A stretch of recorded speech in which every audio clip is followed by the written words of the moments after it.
New York City is home to some of the greatest museums on Earth. And even if you never set foot in them, the treasures and stories they hold are for everyone. In this video, I'll be counting down the top 5 museums in New York City that you must see before you die, ranked not just by popularity, but by the quality of their collections, their global importance, and how likely you are to leave feeling blown away. I've spent hours and sometimes entire days and even weeks in each of these places, and this list is based on what I actually saw, not just the hype. It's not AI generated, it's an actual curated museum adventure. From ancient Egyptian ruins to the great old masters like Rembrandt and Vermeer, to giant dinosaurs with real, actual dinosaur bones, all the way to the most famous Van Gogh painting ever made. These museums in New York City are the best in the world, and I'll show you why one by one. This isn't just a video for tourists, but for all art, history, and wonder lovers, and for anyone who wants to see the best of human history and creativity. I'm Toby Nomad. Dive in with me right now. We begin at the undisputed heavyweight and one of my absolute favorite places in the entire world, the Metropolitan Museum of Art, better known as simply the Met. Located right on the edge of Central Park along Fifth Avenue, this is the crown jewel of New York's cultural institutions.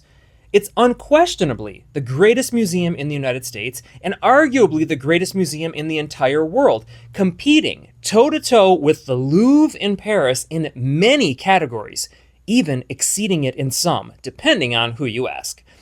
It's definitely much easier to enjoy than the Louvre. The Met is the premier encyclopedic museum in the world. That means you can get a taste of literally anything and everything that has ever existed in art. Beyond all the awards and accolades, it's just a beautiful place to spend an afternoon or an entire day or even several days in a picturesque setting along the greatest city park in the world. Founded in 1870, the Met is so much more than just a collection of paintings. It's a vast encyclopedia of human creativity. With over 2 million objects, it spans every corner of the globe and over 5,000 years of history. What makes the Met special isn't just the size, though, it's the ambition. You can go from walking through a full-scale Egyptian temple, the actual temple, it's been brought here, to admiring the armor of a Japanese samurai, to standing face-to-face with masterpieces by Rembrandt and Monet, all without leaving the building. The museum covers it all. Ancient Egyptian artifacts, Greek and Roman statues galore, Islamic art, African and indigenous art, and of course, European and American painting and sculpture through the ages and up to today. It's one of those places that you can't possibly see all in one visit. And that's the point. It's not a checklist. It's a portal to a new world. You don't just visit the Met, you wander through civilizations. If you're short on time, make sure to see the Temple of Dendur, gifted by Egypt and housed in a stunning glass room right alongside Central Park. Then head to the European painting galleries. You'll find works like Vermeers' Young Woman with a Water Pitcher and 4 other Vermeers. You'll also find Rembrandt's Aristotle contemplating the bust of Homer. And for American art, don't miss Washington Crossing the Delaware by Emanuel Leutze. It's massive, iconic, and surprisingly moving in person. So whether you're an art novice or a seasoned museum goer, the Met is absolutely unmissable. I don't even call it a museum. I call it a walk through the soul of humanity. From the timeless to the avant-garde, the second world-class museum on this list of the must-see museums in New York City is MoMA, the Museum of Modern Art. Just a few blocks from Rockefeller Center in Midtown Manhattan and a short subway ride down from the Met, MoMA is the most influential, important, and most spectacular modern art museum in the world. And it's been shaping that conversation since it opened in 1929. While the Met looks across millennia, MoMA zooms in on the late 19th century to now, capturing the rise of modernism, the shock of abstraction, and the visual culture of our times. With over 200,000 pieces, MoMA is home to the who's who of modern art. Not just one or two major works, but entire rooms full of Van Goghs, Picassos, Matisse, Warhol, and Rothko. It's where movements like Cubism, Dada, Surrealism, abstract expressionism, and pop art come alive. It's also a museum of firsts. MoMA was the first to treat photography, film, design, and even video games as serious artistic mediums. This is where art history gets rewritten, challenged, and expanded. You absolutely can't miss Van Gogh's Starry Night. It's here, and it's dazzling in person. Picasso's Les Demoiselles d'Avignon is also here, a radical painting that helped launch modern art itself, and actually my personal favorite. I'm sure it's going to be your favorite Picasso. I love looking at this Goliath-sized canvas and the shocking story right here in paint. There's also Andy Warhol's Campbell's soup cans and Marilyn Monroe silk screens. This will provoke you, amuse you, and challenge our idea of what art is supposed to be. MoMA isn't just a museum, it's a mirror reflecting the chaos, beauty, and complexity of the 20th and 21st centuries. It can absolutely be overwhelming, even confusing, but that's actually part of the magic. If the Met is about what we've inherited from the world, MoMA is where we go to question it and imagine what comes next. Across Central Park from the Met, on Manhattan's Upper West Side, stands the greatest natural history museum in the world. It's called the American Museum of Natural History. Only the Natural History Museum in London even comes close. Founded in 1869, the American Museum of Natural History is where science, evolution, geology, biology, zoology, astronomy, storytelling, and wonder all collide. This isn't just a museum, it's a full-blown expedition with over 45 permanent halls and more than 34 million specimens in its collection. It covers everything from the origin of the universe to the biodiversity of the Amazon rainforest. Dinosaurs? Absolutely. The best dinosaur exhibitions in the world. But also minerals, meteorites, mammals, marine life, human evolution, outer space, and much more. The museum is massive. It spans 4 city blocks and over 25 interconnected buildings. There are a few must-see highlights. First, the Tyrannosaurus Rex skeleton, one of the most famous ever found. And of course, the Titanosaur, a 122-foot-long cast of one of the largest dinosaurs ever discovered, stretching across an entire hall and even sticking out of it. And you can't leave without seeing the blue whale. It's a model suspended above you in the Milstein Hall of Ocean Life, a favorite for generations of visitors. But this museum isn't just about the past, it's about the future too.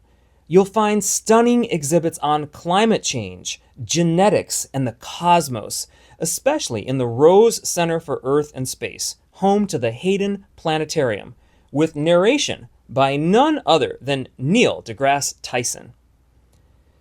The American Museum of Natural History is a place of curiosity, not just about nature, but about us. What we are, where we come from, and what connects all life together. I like to call it a cathedral of science, and an unforgettable stop for anyone visiting New York City, and the only non-art museum that made it onto this top 5 list of must-see museums in the city. And that says a lot. Now, in this video, I've only talked about 3 things in the American Museum of Natural History. I only mentioned a couple in MoMA, and I only mentioned a few things in the Met. But I actually have top 10 videos about all 3 of those places, and the one coming up. So make sure to subscribe, click on my channel, and take a look at the video that I made about the top 10 masterpieces in the Met, the top 10 in MoMA, so that when you go there, you know the 10 things that you can't miss. And if you're not going to go there, you can enjoy the beauty of these paintings on your TV screen right here on YouTube. The same thing with the American Museum of Natural History. I did a whole video about the top 10 treasures there. You're really going to love it if you like this video because it just goes deeper. It gives you more and goes deeper into each piece. Make sure to leave a comment for this video letting you know anything that you found controversial, interesting, amazing, fascinating. I love hearing from you. I'm still at the point where I have a channel that's the size that I can respond personally to a lot of these comments. So don't hesitate to ask me a question. And anytime you let me know what I did that added value to your life, that added to your experience, it really just helps me know that I'm on the right track, and it really means a lot. So I love to hear from you. Are you ready to see the number 4 museum that you must see before you die? Because I bet you didn't even have it on your list. Number 4 takes us back in time, and now back into the building itself.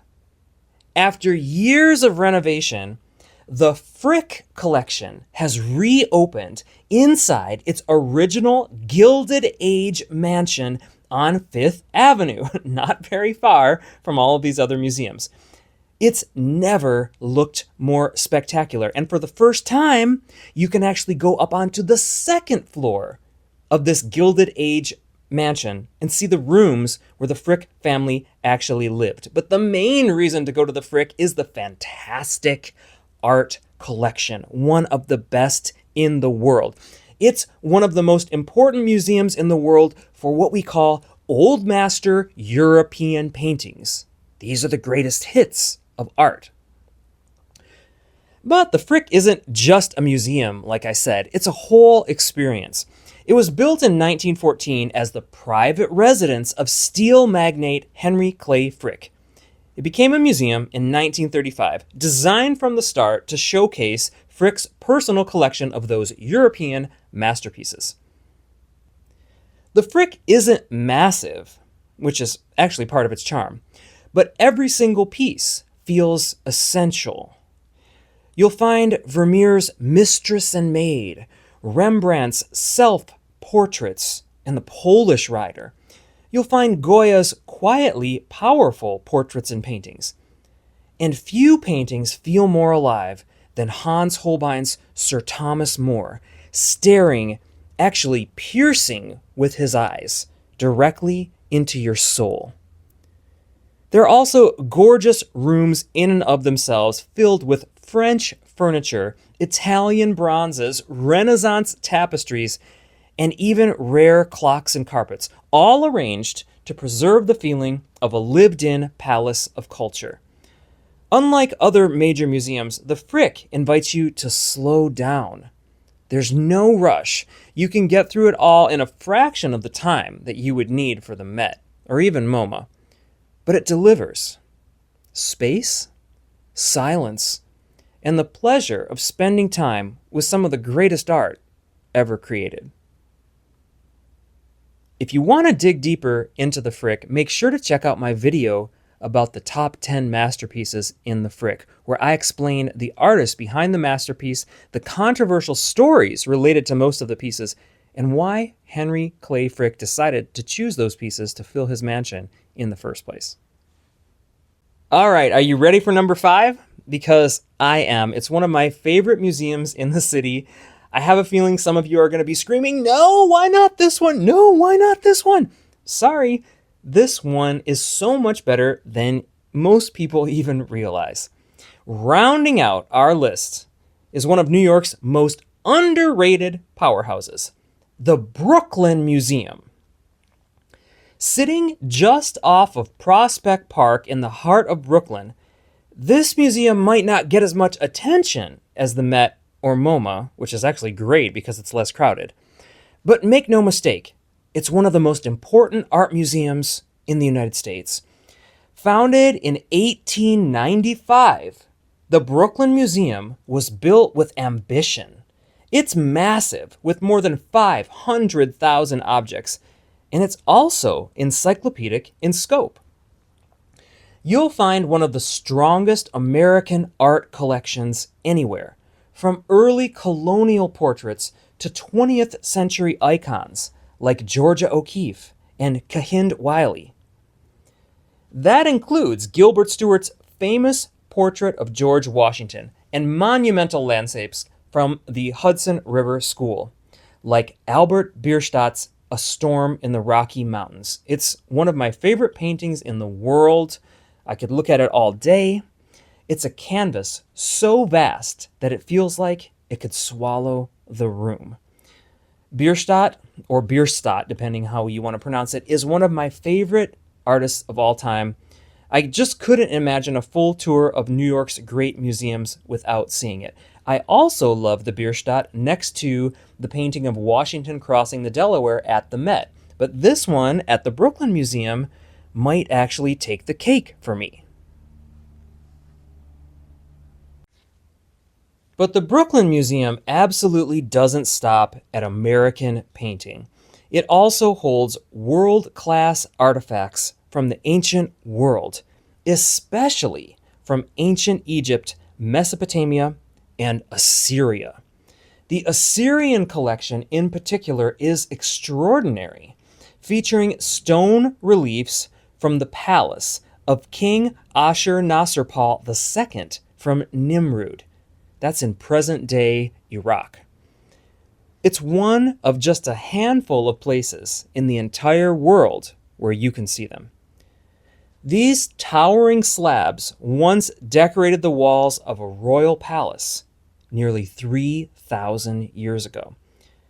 And the Egyptian collection here at the Brooklyn Museum nearly rivals the Met's in quality, with full sarcophagi, temples, and ancient statuary that span 3,000 years of history.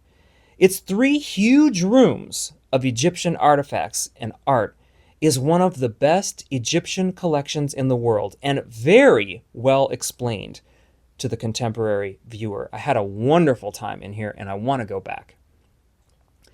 Even with the fantastic collection from the past, the Brooklyn Museum feels fresh by blending the historic with the contemporary. It's home to major works of feminist art, like Judy Chicago's The Dinner Party. It's also home to rotating exhibitions that highlight social justice, Black artists, and Indigenous voices. So they've really made a point to give this museum something for everyone and something challenging. If you want a museum that's as diverse, daring, deep, and dynamic as the city itself, yet doesn't fail to preserve, highlight, and honor its superb collection of great art from ages past, then the Brooklyn Museum delivers. It's the most underrated museum I've been to in a long time. So there you have it, New York City's top 5 museums that you must see before you die. The timeless treasures of the Met, the bold experiments of MoMA, the deep time wonders of the American Museum of Natural History, the refined elegance of the Frick, and the wide-ranging possibilities in the Brooklyn Museum. Now, don't get me wrong, I know some of you are screaming from the sidelines. The Whitney and the Guggenheim are absolutely premier museums, and they're worth visiting. But with their focus on rotating exhibitions and quite small permanent collections, as well as their emphasis on very modern and contemporary art, they didn't quite make the kind of timeless list that I wanted to do for this particular video. But they might fit your needs, so check them out as well. If you're planning a visit or just want to see what's inside, I have made full videos on the top 10 things to see at the Met. I already mentioned that. The top 10 things to see at the MoMA. I did a short 10-minute version, and I did a 45-minute version of the top 10 paintings in MoMA. Basically goes into why Salvador Dali painted The Persistence of Memory and what he might have thought it meant, what we interpret it as meaning. It's really deep, really rich, and I really made sure to be accurate. So you're not going to get any type of, AI spam. It wasn't put together by some team overseas who knows nothing about art. I curated this myself. I did the top 10 at the Frick. I did one in 5 minutes in case you're going there, you just want to see really quick what's in there. And then I did a deep dive, a 45-minute video about the top 10 things at the Frick. I also did an over 40-minute video about the American Museum of Natural History. The treasures in there are fantastic. And that's only scraping the surface, but it gives you a great place to start. And if you're just watching these from home, if you're, in the middle of Iowa, if you're somewhere in Europe, or if you're in Mexico, this is giving you an opportunity to see these works probably in a deeper way than most people that actually go there and only look at them for 3 seconds. So make sure to check out those deep dive videos that I've done about these very museums. You can find all of them on my channel, or you can also click and get the full playlist of the great museums of New York, or you can click my playlist of the great museums of the world. And in that one, I include even places like the Kunsthistorisches in Vienna, a fantastic museum, or the National Gallery in London, just to name a few. So whether it's ancient civilizations or modern masterpieces, New York City's museums offer some of the richest experiences in the world. Many people would say it is the best museum city out there. So what's your favorite New York museum? Let me know in the comments. And if you love museums as much as I do, make sure to click like for this video, subscribe, and hit the notification bell so you will know right away every time a new video like this comes out. I've got a lot more coming your way.